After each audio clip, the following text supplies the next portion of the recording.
কোন কোন রাশির সাড়ে সাথী, কোন কোন রাশির ঢাইয়া কতদিন থাকবে সেটাও আলোচনা করব।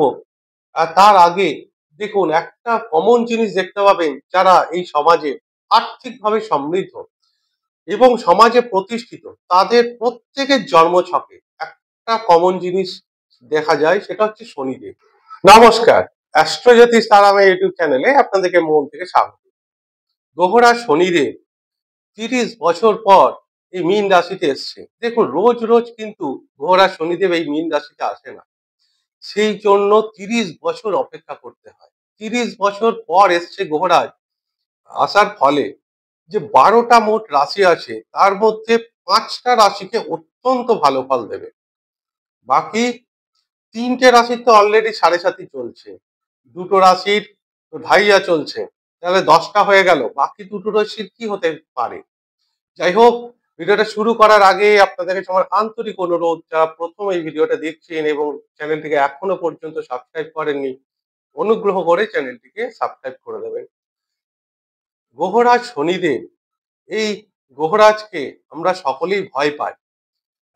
তার কারণ হচ্ছে ইনি কর্মের কারক। গ্রহরাজ শনিদেব একবার মহাদেবকে প্রশ্ন করেছিলেন, আমি তো মানুষের কর্মের ফল দিই, অথচ মানুষ আমাকে ভয় পায়। আর তুমি দেবাদিদেব মহাদেব সবাইকে কৃপা করো, তাহলে তোমাকে সবাই ভালোবাসে, শ্রদ্ধা করে। কেন মহাদেব আমাকে কেন এত ভয় পায় মানুষ? তার উত্তরে মহাদেব কি বলেছিল জানেন? মহাদেব বলেছিল, এই সংসার সত্যটাকে মানতে চায় না, কারণ সত্য বড় কঠিন, দুর্গম। তাই সত্যর পথে যাওয়া বিরাট কষ্টকর, এবং মানুষ তার কর্মের পরিণাম শুনতে চায় না। সেই জন্যই হয়তো তোমাকে ভয় পায়। তাই গীতাতে একটা কথা আছে যে, কর্ম করে যাও, ফলের আশা করো না। হয়তো সেই কারণেই কথাটা আছে। তাই মহাদেব বলছে, যারা সত্যনিষ্ঠ কর্তব্য কর্ম করে, তারা কোনো সময় তোমাকে ভয় পায় না, তোমার ফলেও ভয় পায় না। তাই গ্রহরাজ যখন দেয়, অপার দেয়, কারণ এই দুঃখ কষ্টের কারকই হচ্ছে গ্রহরাজ স্বয়ং। আবার আমাদের জীবনে সুখ সমৃদ্ধির কারকই স্বয়ং গ্রহরাজ। আর 5টা রাশি তো এই 2026 সালে অত্যন্ত শুভ আসতে চলেছে। দেখুন, কুম্ভ রাশি সাড়ে সাথী এখনো চলছে, এখনো চলবে 1.5 বছর। মীন রাশি সাড়ে সাথী চলছে এখনো।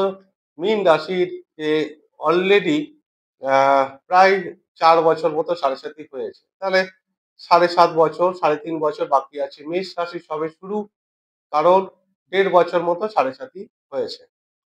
তাহলে এই যে আপনার বাকি যে রাশিগুলো আছে, যেমন ঢাইয়া, মকর রাশি সাড়ে সাথী শেষ, কারণ 7.5 বছর তারা ভোগ করে নিয়েছে। দুটো রাশি ঢাইয়া চলছে, একটা হচ্ছে সিংহ রাশি। সিংহ রাশির আর ঢাইয়া আছে মাত্র 1 বছর মতো। আর ধনু রাশি, ধনু রাশিরও ঢাইয়া আছে। দেখুন, ধনু রাশি বলতে গেলে, ধনু রাশির মানুষরা বিগত দিনে কিন্তু তারা মানসিকভাবে খুব বিপর্যস্ত ছিল ম্যাক্সিমাম মানুষ। কারণ তারা কেউ ভালো ছিল না। বাইরে থেকে তারা হয়তো দেখিয়েছে, শো অফ করেছে, কাউকে বুঝতে দেয়নি। কারণ তারা ভিতরে এত শক্ত, মানসিকভাবে এত শক্ত ছিল, এই জন্য অন্যকে বুঝতে দেয়নি। কিন্তু এই যে ঢাইয়ার একটা চূড়ান্ত ফল তারা ভোগ করেছে, সেটা ধনুরাশির মানুষরা একদম জানে। এইবার প্রথম যে 5টা রাশি আহ, বলার আগে দেখুন, প্রথম যে রাশি সব থেকে ভালো ফল পাবে, কেন পাবে, সেটা হচ্ছে বৃষ রাশি। তার 11 নম্বর ঘরে আছে। এই বৃষ রাশি যে 5টা রাশির মধ্যে অন্যতম রাশি, সব থেকে গ্রহরাজ ভালো ফল পাবে। এমনি বৃষ রাশির সব থেকে উন্নতিকারক গ্রহ, মানে বৃষ রাশিতে যদি জন্ম হয়, তো অলরেডি 50% গ্রহরাজের আশীর্বাদ তারা নিয়েই জন্মায়, কারণ তিনি ভাগ্যপতি, কর্মপতি। তাই বৃষ রাশির জন্য এটা অত্যন্ত শুভ বছর। গ্রহরাজ যখন একাদশে বসে থাকে, তখন বিরাট পজিটিভ দিক আছে। তার কারণ দুটো যে ত্রিকোণ জন্মকুষ্ঠী, সেখানে দৃষ্টি দেয়, একটা লগ্নে আর একটা পঞ্চমে। তাই এটা একটা বিরাট পজিটিভ দিক সব দিক থেকে বৃষ রাশি। আর্থিক, সামাজিক, মানসিক এবং বন্ধুদের জায়গা। তো সব থেকে বড় হচ্ছে গ্রহরাজ এই 11 নম্বর স্থানে রোজ রোজ আসে না, 30 বছর ওয়েট করতে হয় এখানে আসার জন্য। 30 বছর পর বৃষ রাশির এই 11 নম্বর ঘরে এসছে এবং বিরাট ব্লেসিং আছে। প্রত্যেকটা বৃষ রাশির মানুষদের কিছু না কিছু শুভ ফল ওয়েট করে আছে অবশ্যই। এইবার 2 নম্বরে যে রাশি সেটা হচ্ছে তুলা রাশি। তুলা রাশির 6 নম্বর ঘরে গ্রহরাজ বসে আছে, সারা বছর থাকবে মীন রাশি, বৃহস্পতির রাশি এটা। কারণ বৃহস্পতি নক্ষত্রে বসে আছে, বৃহস্পতির আরেকটা যে রাশি ধনু রাশি সেখানে এই গ্রহরাজের দৃষ্টি, দশম দৃষ্টি। এছাড়াও বৃহস্পতির যে জুন মাসের পর সেখানেও কিন্তু বৃহস্পতির দৃষ্টি পাবে গ্রহরাজ। এতটা শুভ যোগ বৃহস্পতির সঙ্গে মারাত্মক কানেক্টেড। তুলা রাশি কেন এত ভালো ফল পাবে গ্রহরাজ? কারণ আমরা জানি যে 6 নম্বর ঘরটা গ্রহরাজের পছন্দের ঘর। খুব উনি ফেভার করে এই ঘরটা, বসতে ভালোবাসে। কারণ এটা তো সবথেকে খারাপ ঘর আমাদের। রোগ, আমাদের শরীরে যত রোগ আছে, লোন, মানে লোনের জন্য মানুষ হয়তো ভয় পায়, লোন পরিশোধ করতে পারছি না, সেটা শত্রু, কোর্ট কেস, মামলা মকদ্দমা, আমাদের ডেইলি রুটিন, সার্ভিস, পরিষেবা। এই ঘরে গ্রহরাজ অত্যন্ত সেরা ফল দেয়, শ্রেষ্ঠ ফল দেয়। কারণ হচ্ছে তিনি কর্মের কারক, পরিশ্রমের কারক, আর এইটা ডে টু ডে ওয়ার্কের ঘর। এছাড়াও শনিদেব এখানে বসে তার যে দৃষ্টিগুলো এই জন্মকুষ্ঠির সব থেকে খারাপ ঘরগুলোই দেয়। অর্থাৎ 8 নম্বরে দেয় মৃত্যুর ঘরে, 12 নম্বরে দেয় রোগ, ঋণ, হসপিটাল, যে 3 নম্বরে দেয় পরিশ্রমের ঘরে। অর্থাৎ 3 নম্বরে পরিশ্রমের ঘরে দৃষ্টি, 6 নম্বরে নিজে বসে আছে, 8 নম্বরে মৃত্যু, দুর্ঘটনা, অ্যাক্সিডেন্ট, আর 12 নম্বর ঘর হচ্ছে জেল, হসপিটাল। জন্মকুষ্ঠির যে 4টে সব থেকে খারাপ ঘরে গ্রহরাজের প্রভাব থাকছে, তার মানে মাইনাসে মাইনাসে প্লাস হয়ে যায়, বিষে বিষে বিষাক্ত হয়। অর্থাৎ জীবনে একটা বিরাট পজিটিভ এক বছর, আগামী 1 বছর তুলা রাশি, তুলা লগ্নের মানুষরা এর শ্রেষ্ঠ ফল অবশ্যই পাবে। এইবার 3 নম্বরে যে রাশি আসছি সেটা হচ্ছে মকর রাশি। এটাও একটা গ্রহরাজের খুব পজিটিভ যোগ। কারণ বিগত 139 জন গ্রহরাজ বক্রী ছিল, রেট্রোগেট, সেটা কিন্তু খুব শুভ না। এমনি স্লো প্ল্যানেট তার উপরে স্লো হয়ে যায়, সেটা একটা বিরাট নেগেটিভ যোগ। কিন্তু এই 26 সালের শুরু থেকেই মকর রাশির অত্যন্ত ভালো সময়, গ্রহরাজের বেস্ট প্লেসমেন্ট। এটারও একটা কারণ 3 নম্বর ঘরটা পরিশ্রমের ঘর। এছাড়াও 3 নম্বর ঘরে বসে এই গ্রহরাজ দুটো ত্রিকোণ স্থানে দৃষ্টি দেয়, একটা ভাগ্যস্থানে আর একটা ভাগ্যের ভাগ্যস্থান, পঞ্চম ঘর। সেই কারণেই এই গ্রহরাজ বলা হয় থার্ড হাউসে সব দিক থেকে, টাকা পয়সা, অর্থ, যশ, খ্যাতি, সম্মান, সব দিক থেকে এখানে ভালো ফল দেয়। কারণ পরিশ্রম করার মতো পরিস্থিতি তৈরি হয়ে যায়। মকর রাশি বা মকর লগ্ন হলে তো আরো ভালো এই যোগ। তাহলে এই 3টে রাশিতে গেল, বাকি দুটো রাশি, আরো দুটো রাশি আছে।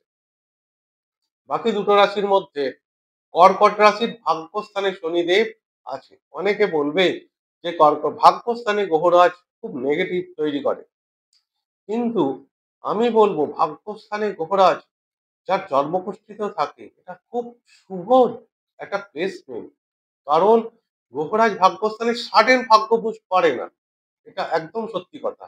আস্তে আস্তে আস্তে আস্তে ভাগ্য বুস্ট করে। কিন্তু যখন গ্রহরাজ জিতে থাকে না, পিছনে ফিরে তাকাতে হয় না। একদম আস্তে আস্তে ইমপ্রুভ করে, কিন্তু ডাউনফল আর হয় না, ইমপ্রুভ করে দেবে, ভাগ্যের স্বীকৃতি দেবে। একটু দেরিতে হলেও ভাগ্যস্থানে গ্রহরাজ অত্যন্ত শুভ ফল দেয়, যদি সে ধর্ম কর্মের সঙ্গে যুক্ত থাকে। দেখুন, ভাগ্যস্থানে গ্রহরাজ আছে আর আপনি যদি বিধর্মী কোনো কাজ করেন, মিথ্যা কথা বলেন, কাউকে ঠকান, তাহলে কি গ্রহরাজ ভালো ফল দেবে? কখনোই দেবে না। তার উপরে কর্কট রাশির কে সপ্তমপতি, সে জীবন সাথীর একটা বড় পজিটিভ এই সময়। আর সব থেকে বড় হচ্ছে বিজনেসের জায়গাটা কর্কট রাশি।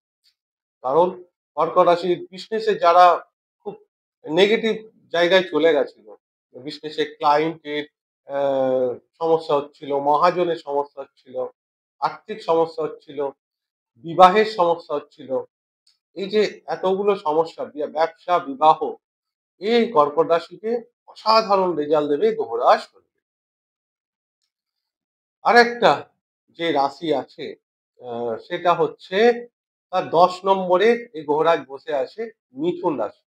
কর্মের কারক, স্লো করে, ঠিক ভাগ্যর মতো কর্মস্থানে গ্রহরাজ বিরাট পজিটিভ রেজাল্ট দেয়, কিন্তু কথা একটাই, রুলস একটাই, শুভ ধর্ম কর্মাদির সঙ্গে যুক্ত হতে হবে। শুভ কর্ম করলে এই কর্মস্থানে গ্রহরাজ সাডেন গ্রোথ দেয় না, আস্তে আস্তে দেয়, কিন্তু দেয়, 100% দেয়। তাই মিথুন রাশির কর্মঘরে 10 নম্বর ঘরে গ্রহরাজ 1 বছর বসে থাকবে, জলীয় রাশি, সেখানে অত্যন্ত শ্রেষ্ঠ ফল মিথুন রাশি কর্মের জন্য ওয়েট করে আছে, ভালো ফল দেবে। এবার বাকি যে দুটো বাকি থাকলো, 10টা রাশি হয়ে গেল। 11 নম্বর যে রাশিটা আসছে কন্যা রাশি। কন্যা রাশির 7 নম্বর ঘরে এখানে গ্রহরাজ বসবে। এই 7 নম্বর ঘরে গ্রহরাজ ডাইরেকশন স্ট্রেংথ পায়, অর্থাৎ দিকবল প্রাপ্ত হয়। সরাসরি আপনার লগ্নকে দেখবে আর ভাগ্যকে দেখবে 7 নম্বরে বসে, মানে এটাও আপনার জন্মকুষ্ঠির দুটো কেন্দ্র, মানে ত্রিকোণ স্থানকে দেখবে কেন্দ্রতে বসে। কেন্দ্র ত্রিকোণ স্থানের যোগ হচ্ছে, পঞ্চমপতি সপ্তমে বসে সে ভাগ্যস্থান লগ্নকে দৃষ্টি দিচ্ছে। একটা অত্যন্ত শুভ যোগ মকর রাশির জন্য। হ্যাঁ, মকর রাশির এখানে সপ্তমে শনিদেব কিছু নেগেটিভ হতে পারে, যাদের বিয়ে হচ্ছিল না একটু ডিলে হয়ে যেতে পারে, তাদের মকর রাশি না হলেও লগ্ন এখানে। হ্যাঁ, জীবন সাথীর সঙ্গে বিচ্ছেদ করায় না সপ্তমে গ্রহরাজ শনিদেব, ডিভোর্স সেপারেশন করায় না। হ্যাঁ, সেখানে জীবন সাথীর সঙ্গে যে রোমান্স, প্রেম ব্যাপারটা, কারণ শনি বিরক্তির কারক, সে শুক্র প্রেম রোমান্সের কারক, তাই সে প্রেম রোমান্স হয়তো আনবে না, কর্মসূত্রে আপনার জীবন সাথী দূরে চলে যেতে পারে, এটাই একটা নেগেটিভ দিক। লাস্ট যে রাশি আসছে সেটা হচ্ছে বৃশ্চিক রাশি, পঞ্চম ঘরে বসে আছে তৃতীয় চতুর্থপতি। এখানে বৃশ্চিক রাশি গ্রহরা শনিদেব সেরকম নেগেটিভ দেবে না, পঞ্চম সন্তান ঘরে বসে আছে। বৃশ্চিক লগ্নের কিছু সন্তান নিয়ে নেগেটিভ হতে পারে, কিন্তু যাদের শনির দশা চলছে তাদের, সবার নয়। এখানে প্রেম পরিণত করে দেয় পঞ্চমে শনি, মানে ছলনা, কপট বা মুখোশ পরে যে সমস্ত যারা অভিনয় করে, প্রেমের অভিনয় করে, অথচ বিয়ের প্রতিশ্রুতি দেয় কিন্তু বিয়ে করবে না, তাদের একটা মুখোশ খুলে যাবে, বুঝতে পারবে তারা। আর প্রকৃত যখন এখানে জীবন সাথী আসবে, মানে কোন একটা লাইফ পার্টনার আসলো আপনার, লাভ পার্টনার, সে কিন্তু সৎ, অনেস্ট, অনেস্ট না হলে এই রিলেশনশিপ বেশি দিন টেকাবে না। গ্রহরাজ স্বয়ং, কারণ তিনি সব থেকে সৎ গ্রহ, যত গ্রহ আছে ছল কপট নেই ওনার মধ্যে, একদম স্ট্রেট ফরওয়ার্ড গ্রহ। তাই বৃশ্চিক রাশিরও কোনো নেগেটিভ নেই এখানে। তার সপ্তম ঘরে দৃষ্টি বিয়ের প্রবল যোগ তৈরি করবে, বৃশ্চিক লগ্নের হলে তো আরো ভালো। তাই ওভারঅল এই গেল যে 12টা রাশি কি প্রভাব দেবে। কিন্তু আবার একটা কথা বলছি, দেখুন এখানে রাশির 7.5 ঢাইয়া চলছে। যদি আপনার কুম্ভ লগ্ন হয় 7.5 নিয়ে কোনো ভয় নেই, যদি মীন লগ্ন হয়, যদি তুলা লগ্ন হয়, মাফ করবেন, যদি মেষ লগ্ন হয় বা সিংহ লগ্ন বা ধনু লগ্ন, তাদের কিন্তু কোনো 7.5 ঢাইয়া কিছু নেই, এটা কিন্তু খেয়াল রাখবেন। যাই হোক, এই গেল সম্পূর্ণ ভিডিওটা। ভিডিওটা যদি ভালো লাগে তাহলে অনুগ্রহ করে চ্যানেলটিকে সাবস্ক্রাইব করে দেবেন। ঈশ্বরের কাছে প্রার্থনা করি সকলেই ভালো থাকুন এবং সুস্থ থাকুন। নমস্কার।